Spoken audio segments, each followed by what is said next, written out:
Albert Einstein once famously remarked that if you put your hand on a hot stove for a minute, it seems like an hour. On the other hand, sit with a pretty girl for an hour and it seems like a minute. Then again, Albert Einstein never had to sit through 133 minutes of Emilia Perez, a movie so bone-crunchingly, brain-meltingly, bowel-emptyingly tedious, trite, overwrought, pretentious and pandering that it actually manages to collapse in on itself and form its own singularity of anti-entertainment, stretching minutes into what seems like ice ages and making me ask for like the 500th time in recent years, what the hell is wrong with modern Hollywood?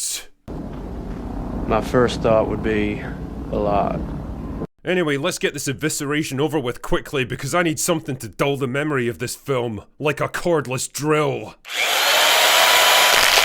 So the movie is told from the point of view of Rita, an attorney working in Mexico, played by the always capable Zoe Saldana, who is by far the best thing about this entire movie. Anyway, Rita's far more intelligent than the dumb, incompetent men around her and has to spoon feed them through their own cases in the middle of a courtroom. I know this because the movie literally tells me exactly what to think. No time for subtle inferences here, people, go go go! Anyway, after helping an abusive husband walk free from murdering his wife, for which Rita carries absolutely no guilt or atones for in any way, she's contacted by the infamous cartel boss Manitas Del Monte. Wait a minute, Del Monte? The man from Del Monte, he says yes! Anyway, so it turns out that the man from Del Monte doesn't want to be a man anymore. He wants a sex change operation to become a woman and to leave his brutal past behind him by faking his own death and starting a new life. And for some reason, he entrusts all of this to an obscure lawyer that he's never even met before. Yeah, sounds like a winning plan to me, bro.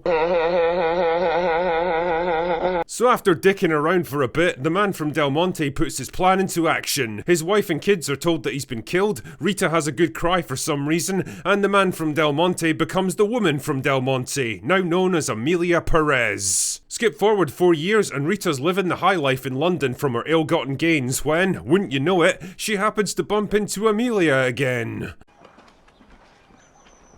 Fuck. It turns out that Emilia wants to see her family again, so together they concoct an elaborate scheme to bring them back to live with her in Mexico, where she pretends to be a long-lost cousin from the man from Del Monte. And somehow, Emilia's ex-wife totally doesn't recognize her or suspect that anything might be amiss.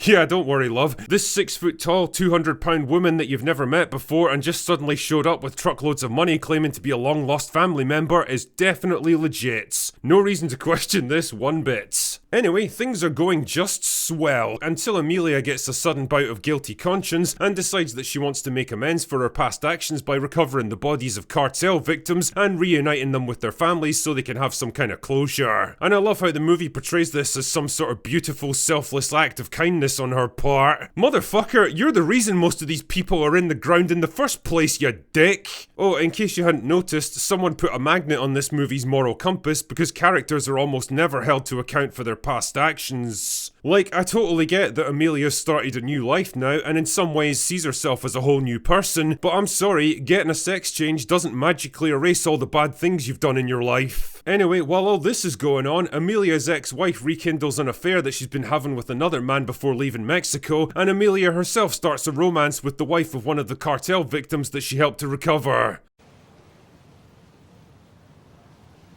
Right.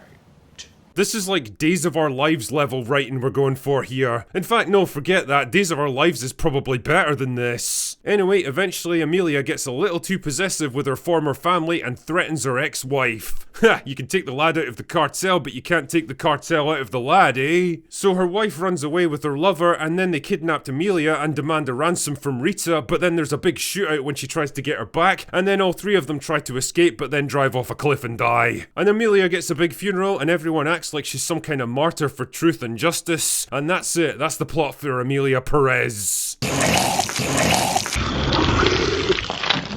Where the fuck do I even start with this film? I mean, I could talk about the cringe-inducing musical numbers that genuinely made me regret the invention of music as an art form, and I don't just mean this little number. Men to woman, or woman to men. Man to woman. From penis to vagina. I mean literally every song in this movie, which is mostly just discordant, disharmonious, obnoxious noise with no real melody or technical skill to back it up. I could talk about the cast of completely unlikable arseholes, none of which inspired anything even resembling empathy or interest in me, and who I genuinely didn't care if any of them lived or died by the ends. I could mention the totally reductive and stereotypical depiction of Mexico as a corrupt, crime-ridden shithole with the cliched Hollywood piss filter applied to everything. I could criticise the complete lack of moral accountability, where the movie practically demands that we accept Emilia as a good, righteous, well-meaning person just because she had a sex change. I could even criticise the hammy acting and the melodramatic dialogue that feels like it came from a Mexican soap opera instead of a supposedly serious crime drama. But you know what? I'm not going to bother with that. I'm just going to get right to the core of the problem and say that the movie's biggest issue is that it's fucking boring. It goes on what feels like forever. There's big long stretches where the plot just kind of grinds to a halt, and by the 60-minute mark I was feeling like Tatiana on date night, desperately gritting my teeth and hoping it would be over soon. But it wasn't. The thing is, deep down in the core of this movie, I think there's actually a half-decent story about a man trying to escape his dark past through the creation of a new identity, only to be pulled back in by trying to atone for his misdeeds, and ultimately forced to reconcile who he was with who he is now. All told from the perspective of an increasingly jaded woman lured into a world she doesn't understand and desperately wants to escape.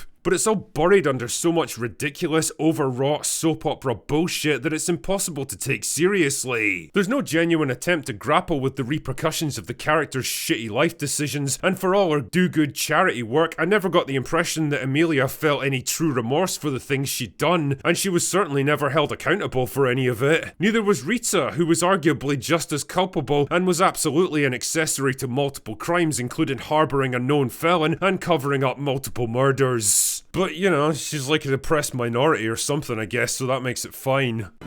Bullshit! And the thing is, it would be entirely possible to overlook all of this, even overlook the film itself, if Hollywood didn't insist on showering it with every accolade that's ever been invented.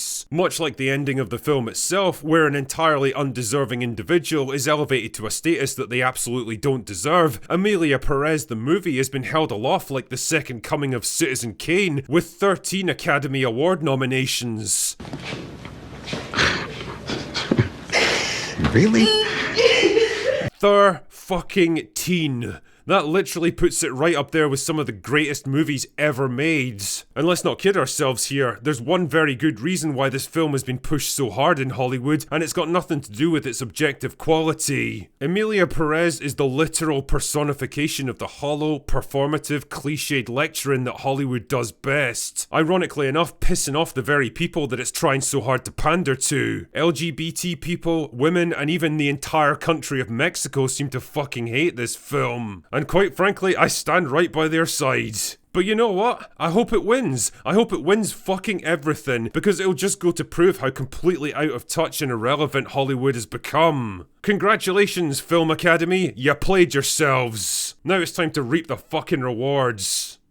Anyway, that's all I've got for today. Go away now.